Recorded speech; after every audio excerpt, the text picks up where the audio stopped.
কাকা আমাকে পড়ানোর সময় এমন আচরণ করা শুরু করল, যা দেখে আমি পুরোপুরি হতবাক হয়ে গেলাম। কি বলবো বন্ধুরা তোমাদেরকে? হঠাৎ করে কাকা আমার সাথে এরকম ধরনের অদ্ভুত আচরণ করা শুরু করল, যা আমার পক্ষে অসহনীয় হয়ে পড়েছিল। আমি বললাম, কাকা, আমি একটা বাচ্চা মেয়ে, আমি তোমার ভাইজের মেয়ে, তুমি আমার সাথে এমন করতে পারো না। তখন কাকা আমাকে বলল, এই মেয়ে, তুমি কি মেলায় যেতে চাও না? তুমি কি মজার মজার খাবার খেতে চাও না? তুমি কি মেলায় গিয়ে চড়ক গাছে উঠতে চাও না? আমি বললাম, জি কাকা, আমি মেলায় গিয়ে চড়ক গাছে উঠতে চাই, সুন্দর সুন্দর খেলনা কিনতে চাই। তখন কাকা আমাকে বলল, তাহলে আমি তোমাকে যা বলি এখন তুমি তাই শোনো। আমি বললাম, ঠিক আছে কাকা। তারপর বন্ধুরা, আমার যখন মাত্র 12 বছর বয়স, তখন আমার 23 বছর বয়সী কাকা সুন্দর সুন্দর খাবার, মেলায় চড়ক গাছ দেখানো এবং সুন্দর সুন্দর খেলনা কিনে দেওয়ার লোভ দেখিয়ে আমাকে যা করতে বলেছিল, তা শুনলে বন্ধুরা তোমাদের মাথা ঘুরে যাবে। যেখানে আমার নিজের আপন কাকা আমার সাথে মাত্র 12 বছর বয়সেই। বন্ধুরা, গল্পটি অনেক অনেক ইন্টারেস্টিং। আশা করি তোমরা পুরো গল্পটি শুনলে অনেক মজা পাবে। তবে বন্ধুরা, গল্পটি শুরু করার পূর্বে তোমাদের নিকট আমার ছোট্ট একটা অনুরোধ। তোমরা অবশ্যই আমার চ্যানেলটি সাবস্ক্রাইব করে আমাকে সাপোর্ট করবা। তাহলে চলো বন্ধুরা, গল্পটি শুরু করি। হ্যালো বন্ধুরা, আমি সুরমা রানী পাল। আমি বাংলাদেশের একজন মেয়ে। গোপনীয়তা রক্ষা করার জন্য এখানে আমি আমার ছদ্মনাম ব্যবহার করলাম। আমি আমার বাবা মায়ের বড় মেয়ে। আমি আমার বাবা মায়ের প্রথম মেয়ে। আমার বাবা একজন প্রাইমারি স্কুলের সহকারী শিক্ষক ছিলেন। আমার একজন কাকা ছিল, নাম ছিল জেকি পাল। আমার কাকা আমাকে ছোটবেলা থেকেই অনেক ভালোবাসত। বন্ধুরা, আমিও আমার কাকাকে অনেক ভালোবাসতাম। কিন্তু আমার কাকার ভালোবাসাটা ছিল একটু ভিন্ন রকম। ঘটনাটি শুরু হয়েছিল বন্ধুরা যখন আমার বয়স 7 কিংবা 8 বছর। তখন তো আমি খুব ছোট্ট, আমি কিছুই বুঝতাম না। তখন আমার কাকার বয়স 22 কিংবা 23 বছর হবে। আমার কাকা অনেক শক্তিশালী একজন পুরুষ ছিলেন। আমার কাকা একজন সুদর্শন পুরুষ ছিলেন, একদম নায়কের মতো চেহারা ছিলেন। আমি ছোটবেলা থেকে অনেক সুন্দরী ছিলাম, কিন্তু আমি তো তখন কিছু বুঝতাম না। কাকা আমার সাথে মাঝে মধ্যে নির্বে এরকম আচরণ করত, যা অনুভব করে আমি শুধু হা করে চেয়ে থাকতাম। আমার বয়স যখন 7 কিংবা 8 হবে, তখন আমার কাকা নীরবে আমার সাথে কি রকম জানি একটি ভিন্ন রকম আচরণ করেছিল। আমি কাকাকে বললাম, কাকা, তুমি আমার সাথে এমন করছো কেন? তখন কাকা আমাকে বলল, মা সুরমা, এটা বিশেষ ধরনের একটা ব্যায়াম, যা প্রতিদিন করলে শরীর এবং মন দুটোই ভালো থাকে। আমি বললাম, কাকা, তাহলে আমার বাবা তো আমাকে নিয়ে এরকম ধরনের ব্যায়াম কখনো করে না। তখন কাকা আমাকে বলল, বোকা মেয়ে, তোমার বাবা তো ব্যবসার কাজে ব্যস্ত থাকে, তোমার বাবা তো তোমাকে কখনো সময় দিতে পারে না। তাই আমি তোমার চাচ্চু, ঠিক আছে, কিন্তু আমি তো তোমাকে বন্ধুর মতো সময় দেই, তোমাকে পড়ালেখা করায়, তোমাকে নিয়ে আড্ডা দেই, তোমাকে নিয়ে গল্প করি, তোমাকে স্কুলে নিয়ে যাই, তোমাকে স্কুল থেকে নিয়ে আসি। তাই আমি মনে করি তোমাকে এই ব্যায়ামটি শিখানো উচিত। এই ব্যায়ামটি তোমার ভবিষ্যতে কাজে লাগবে। এভাবে কাকা আমাকে প্রতিদিন পড়ালেখার পাশাপাশি ব্যায়াম শিখাত। আমিও মনে করতাম এটা হয়তো শরীর সুস্থ রাখার জন্য একটা উন্নত মানের ব্যায়াম। এভাবেই কাকা আমাকে প্রতিদিন ব্যায়াম শেখাত, আর আমিও কাকার সাথে স্বাচ্ছন্দ্যে ব্যায়াম শিখতাম। একদিন আমার বাবা আমাকে বলল, মা সুরমা, তোমার পড়ালেখার কি অবস্থা? তোমার কাকা তোমাকে কেমন পড়ালেখা করাচ্ছে? আমি বললাম যে, বাবা, ভালোই। তারপর বাবা বলল, মা সুরমা, তোমার কাকা তোমাকে কি ভালো করে বুঝাতে পারে? আমি বললাম, জি বাবা, কাকা পড়ালেখার পাশাপাশি আমাকে একটি বিশেষ ধরনের ব্যায়াম শেখায়, যা নাকি কি স্বাস্থ্য এবং মনের জন্য খুবই উপকারী। আমার কথা শুনে আমার বাবা বলল, তাই নাকি মামুনি? তোমার কাকা কেমন ধরনের ব্যায়াম তোমাকে শেখায় শুনিতে একটু। তখন আমি বললাম, বাবা, জেকি চাচ্চু আমার 1 নাম্বার জায়গায়। কি যেন নিয়ে প্রতিদিন কি রকম করে। আর বলে, মাম্নি, এটা বিশেষ ধরনের একটা ব্যায়াম। এই ব্যায়ামটা প্রত্যেক মেয়েরই করতে হয়, আর তা না হলে মেয়েরা অসুস্থ হয়ে যায়। আমার মুখ থেকে এরকম ধরনের কথা আবার শুনে তখন বাবা হেসে দিল আর বলল, কি বলছো মা তুমি? তোমার কাকা তোমার সাথে এরকম আচরণ করে? তুমি আমাকে আগে বলবা না? আমি তোমার কাকাকে অনেক বকা দিমুনে। ঠিক আছে মামুনি। আমি বললাম, না বাবা, কাকা আমার সাথে তো খারাপ কোনো আচরণ করে নাই। আমাকে একটি জায়গায় নিয়ে, মানে আমার 1 নাম্বার জায়গায় প্রতিদিন শুধু কেমন জানি করে। আমি মাকে অনেকবার বলেছি। মা শুধু আমার মুখ থেকে এরকম ধরনের কথা শুনে শুধু হাসে। আমার বাবা আমার কথাটাকে মনে মনে ভিন্ন দিকে নিয়ে গেল, কিন্তু আমাকে কখনো বুঝতে দেয় নাই।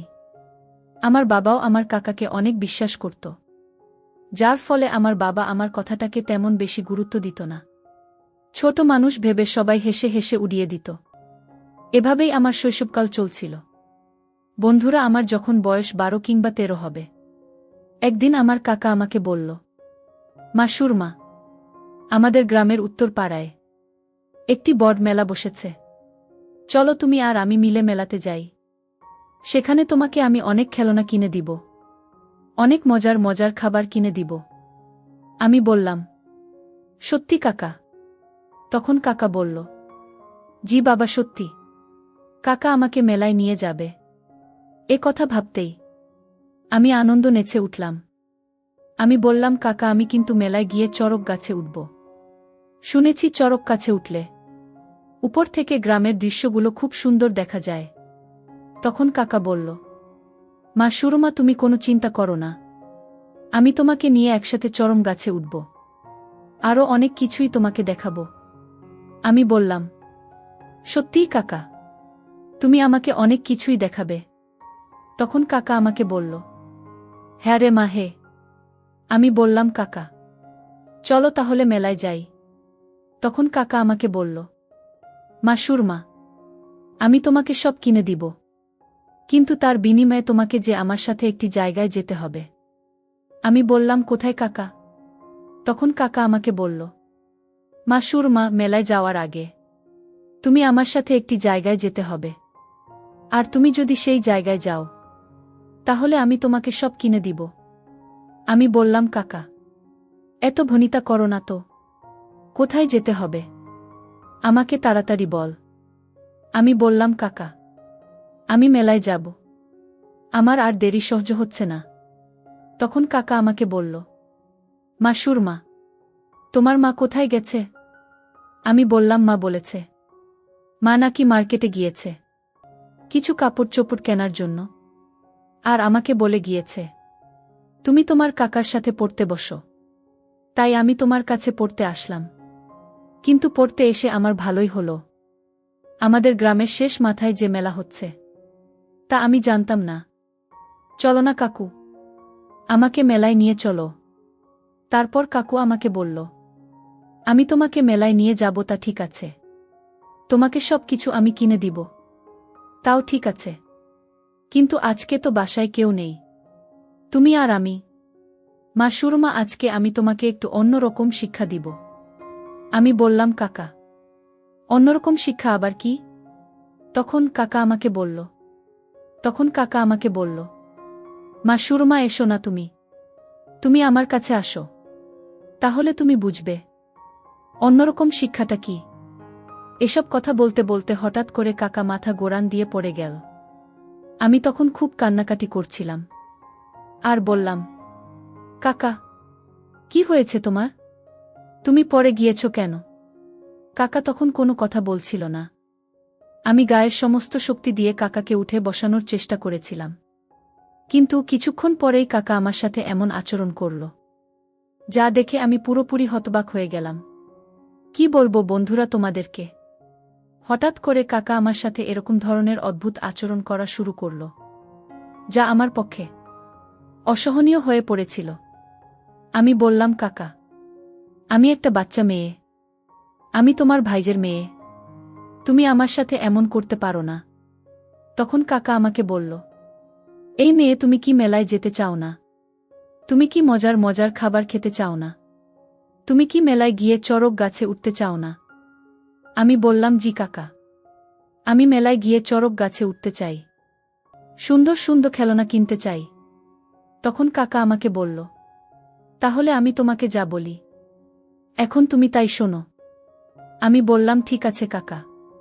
তারপর বন্ধুরা, আমার যখন মাত্র 12 বছর বয়স, তখন আমার 23 বছর বয়সী কাকা সুন্দর সুন্দর খাবার, মেলায় চড়ক গাছ দেখানো এবং সুন্দর সুন্দর খেলনা কিনে দেওয়ার লোভ দেখিয়ে বলল, মা সুরমা, আমি তো আমার 1 নাম্বার জায়গায় দখল নিতে চাই। তখন আমি বললাম, কাকা, আমি তোমাকে আমার 1 নাম্বার জায়গার ভাগ দিব না। তখন কাকা আমাকে বলল, যদি তুমি তোমার 1 নাম্বার জায়গার মালিকানা আমায় না দাও, তাহলে তোমাকে আমি মেলায় নিয়ে যাব না, মজার মজার খাবারও কিনে দিব না। আমি বললাম, না কাক্কু, তুমি আমাকে মেলায় চড়ক গাছে উঠাবা, মজার মজার খাবার কিনে দিবা, সুন্দর সুন্দর খেলনাও কিনে দিবা। আমি বললাম, ঠিক আছে মা সুরমা, তাহলে তুমি বলো, তুমি আমার শর্তে রাজি আছো কিনা? আমি বললাম, আমি তোমার সমস্ত শর্ত মানতে রাজি। এবার বল, তুমি আমাকে মেলায় নিয়ে যাবা, মেলায় নিয়ে আমাকে চরম গাছে ওঠাবা এবং সুন্দর সুন্দর খেলনা কিনে দিবা। তখন কাকা একটা মুচকি হাসি দিয়ে বলল, ঠিক আছে মামনি, আমি তোমাকে সব কিছু কিনে দিব। কি বল বন্ধুরা, যেখানে আমার নিজের কাকা সামান্য একটু সুবিধার জন্য আমার কাছ থেকে এমন এক ধরনের সুবিধা নিল, যা আমি মুখের ভাষায় প্রকাশ করতে পারছি না। বন্ধুরা, এখন আমার বয়স 18 বছর, কিন্তু আমি বুঝি, যথেষ্ট বুঝি। সেদিন আমি সামান্য কিছুর লোভে কি হারিয়েছিলাম। তারপরও আমি মনে মনে ভাবি, এত সুন্দর পৃথিবীতে এরকম সুন্দর সাব্যস্ত আমার কাকার মতো মানুষ কি করে বেঁচে থাকে। ধিক্কার জানাই সেই সমস্ত কাকাদের, যারা নিজের ভাইয়ের মেয়েকে নিজের মেয়ে ভাবতে পারে না, সামান্য একটু সুখের আশায় আমার মতো ছোট্ট মেয়েদের কেউ তারা ছাড় দেয় নাই। ধিক্কার জানাই সেই সমস্ত নরপিশাচদের। পরিশেষে আমি তোমাদেরকে বলবো বন্ধুরা, আমরা যদি নিজের মা বাবা, ভাই বোন, চাচা চাচি তাদের উপর ভরসা না করতে পারি, তাহলে এই পৃথিবীতে আর কার উপর ভরসা করব? সেই প্রশ্নটাই আপনাদের উপর রয়ে গেল। বন্ধুরা, আজকে এই পর্যন্তই। আবারও আসবো তোমাদের মধ্যে নতুন কোনো ভিডিও নিয়ে। ভিডিওটি যদি তোমাদের ভালো লাগে, তাহলে একটি লাইক দাও। প্রতিদিন আমি তোমাদেরকে একটা করে নতুন গল্প উপহার দিব, তাই তোমাদেরকে অনুরোধ করে বলছি, তোমরা যদি এই রকম ধরনের ইন্টারেস্টিং গল্প পেতে চাও, তাহলে দয়া করে আমার চ্যানেলটি সাবস্ক্রাইব করো। পরিশেষে তোমাদের সকলের সুস্বাস্থ্য কামনা করি। ভিডিওটি দেখার জন্য তোমাদের সকলকে অসংখ্য ধন্যবাদ।